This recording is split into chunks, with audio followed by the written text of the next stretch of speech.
Hey guys, welcome back. Thanks for joining me for another video. If you are new to my channel, my name is Stephanie. I'm a life and relationship coach. This week, I want to dive into grieving the loss of who you thought someone was. And I get goosebumps even when I do these videos because I know that this is like a really, really painful thing that people go through when they feel like they've been duped, when they're dealing with someone who possibly has a narcissistic personality disorder, someone who turned out to be the complete opposite of what they actually thought they had or the person that they actually thought they were. So let's talk about grieving. Let's talk about mourning this person.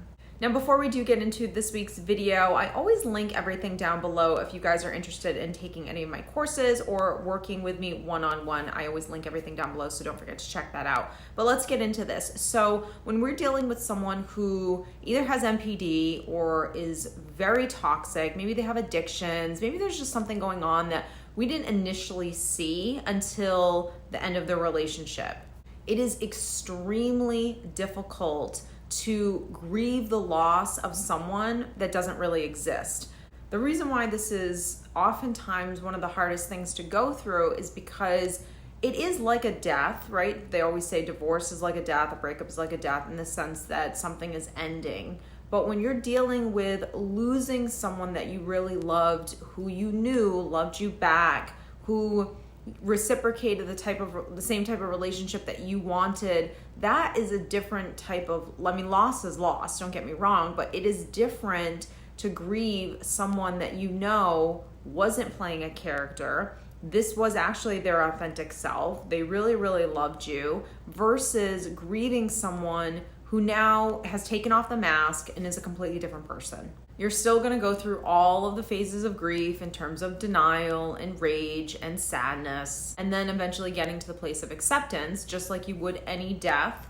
But the stages that you have to go through, and for a lot of people that are coming out of these really unhealthy relationships, you're dealing with things like post-traumatic stress. You're dealing with like severe rage sometimes because, again, you saw one thing and now you see another. And so that cognitive dissonance thing really comes to play where I don't know who's in front of me right now. Like, you tend to show me this side of you, but then I see this side of you. If you're dealing with someone who discarded you and left you, then you're dealing with, probably leaving that relationship and having extremely low self-esteem, real self-confidence issues. If you were discarded, now you have to deal with actually being discarded for another person, and then you have to heal from actually being lied to or cheated on. So it's not just like, and there's Annie. So it's not just like a typical death where you didn't have to go through betrayal, cheating, lying, someone pretending to be something that they're not. You at one point received or saw this person in a very different light. They were very charming. They were very intelligent. They knew they were Prince Charming. They were the love of your life. They were, oh my God, I thought I had my soulmate. I thought this was my twin flame. This person was the ideal person that you probably wanted, and they knew that. And so they fit that mold very, very well in order to kind of groom you and to hoover you into this relationship.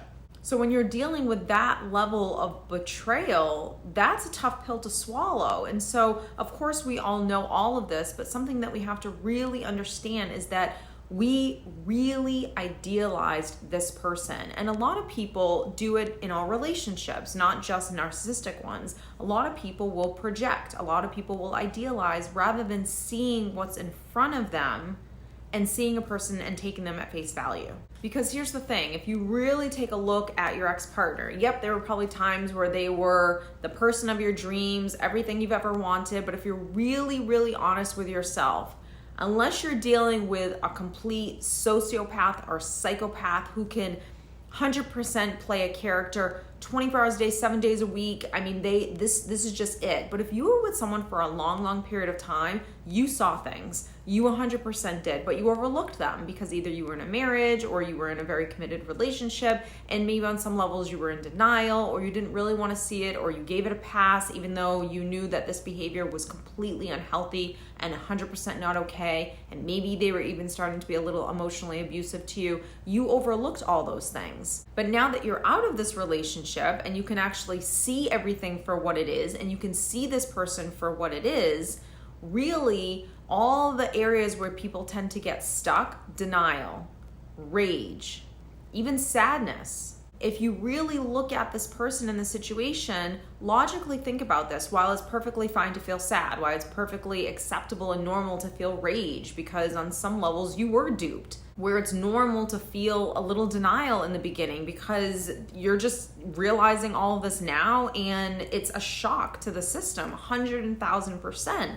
But when you start to really process your grief and really look at this person, you start to see things for what they are. And so in that ability to really have clear eyes, that should be your chance to, of course, mourn, but don't stay stuck there. Don't stay stuck in rage. Don't stay stuck in sadness, because this person gave you a lot of gifts.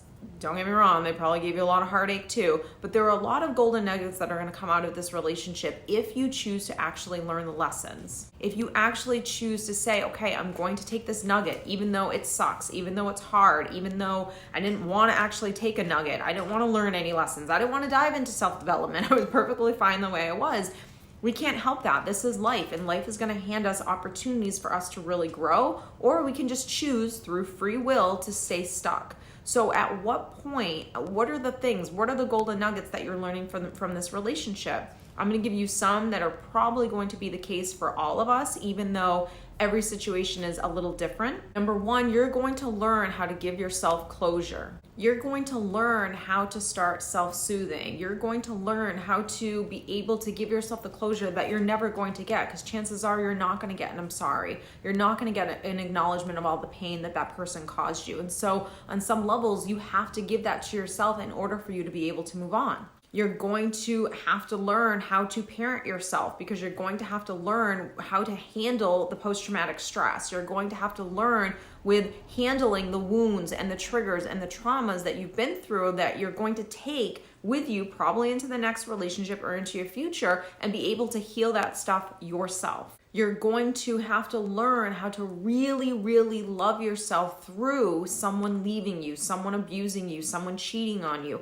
All of those things that that person did that made you feel like you weren't good enough, that you weren't smart enough, that you weren't capable enough. And lastly, you're going to have to learn how to stop idealizing relationships and seeing relationships at face value. Now, that doesn't mean that we go out into the world and we're just like looking for red flags, but it does mean that you'll be a little bit more logical and less emotional when you make decisions on who should be my life partner, who should be someone that I spend most of my time with. Because I always tell people, it's very, very easy to love someone. Love is not hard. It's choosing who to love and saying, yes, you are good for me. Yes, you are not good for me, that you have to do in order to actually have great relationships in your life.